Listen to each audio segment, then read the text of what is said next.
Salut, c'est François. Aujourd'hui, on se retrouve pour Road Story et pour parler de Top Gun Maverick, de nostalgie, de musique, de moto et bien sûr du nouveau film. Top Gun Maverick arrive dans les salles. Le moment de reparler de moto, de la passion de Tom Cruise pour celle-ci et bien sûr de vous donner un avant-goût de ce film. Vous vous souvenez du film Top Gun, n'est-ce pas? Un pilote de chasse arrogant de la marine américaine joué par Tom Cruise tombe amoureux de Kelly McGillis qui se trouve également être l'un de ses instructeurs. Lorsque le film sort en 86, Top Gun rencontre un immense succès en dépit d'une critique assez timorée. Les esprits négatifs trouvent que cela ressemble un peu trop à un spot de recrutement pour l'US Navy. Le scénario est minimaliste et les dialogues sont proches des blagues carambars comme disent mes enfants. Pourtant, le charisme de Tom confère à cette histoire d'amour sirupeuse un charme fou. Sans parler de la bande originale qui a bercé toute une génération.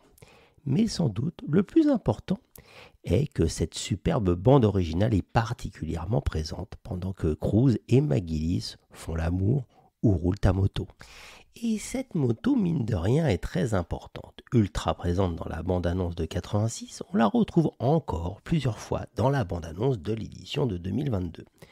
On la voit quand Tom fait la course avec un jet au décollage ou quand il poursuit la belle Kelly, tout énervée, et la rejoint pour l'attraper. Et pas seulement la rattraper. Si Top Gun est Top Gun, c'est bien parce qu'il roule avec cette putain de machine. On va y revenir, comme sur la passion de Cruise pour la moto. Alors, pourquoi aller voir Top Gun Maverick? Ce tome 2 de Top Gun est ni plus ni moins que le Top Gun original, avec la nostalgie en plus. Une vraie réussite pour Tom Cruise, acteur et producteur qui retrouve l'un des personnages clés de sa carrière. Pas besoin d'avoir vu Top Gun avant de découvrir la suite, mais c'est quand même mieux. Top Gun Maverick, c'est peut-être le film qui permet à Tom Cruise d'avoir fait le tour de sa vie d'acteur.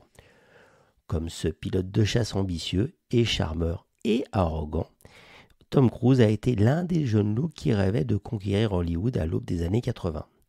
Certains ont fait une belle carrière, d'autres ont disparu des radars. Lui a tout sacrifié pour vivre sa passion, plus haut, plus fort, peut-être plus intensément que les autres, et rester au sommet en dépit des flops et des polémiques. Mais revenons au film. Au début de Top Gun Maverick, on découvre Pete Mitchell dans un hangar perdu, en plein soleil, prêt à tester un prototype d'avion secret. Au lieu de partir à la retraite après ça, évidemment, on le glisse dans la peau d'un instructeur à Top Gun. Je vous l'ai dit, le retour aux origines, c'est vraiment ça le film.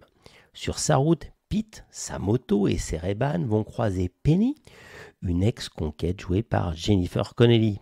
Il va aussi croiser le lieutenant Bradley Rooster Bradshaw, qui n'est autre que le fils de Goose, son coéquipier et meilleur ami de Top Gun original.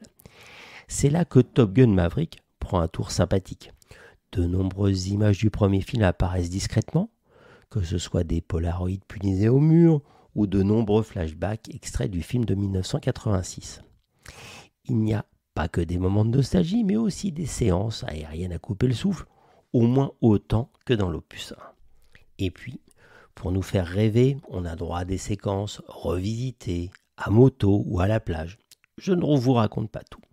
Top Gun Maverick, un peu à la façon des petits mouchoirs, ah oui je sais la comparaison est un peu osée, joue avec nos sentiments pour tour à tour nous amuser, nous faire rire et même nous faire couler une petite larme. Ce film a un petit supplément d'âme, ne gardant que le meilleur de l'origine accompagné d'une pincée de modernisme.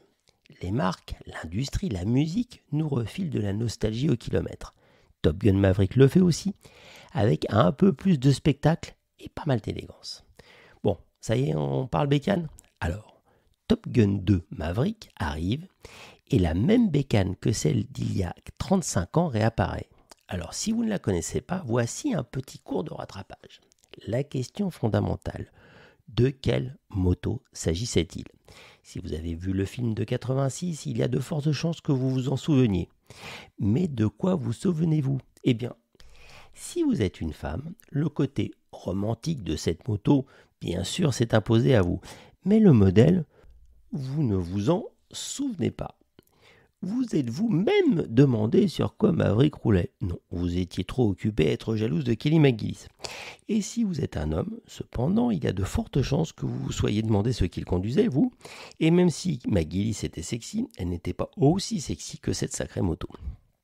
Si vous ne le savez pas, Cruise chevauchait une Kawasaki GPZ 900R.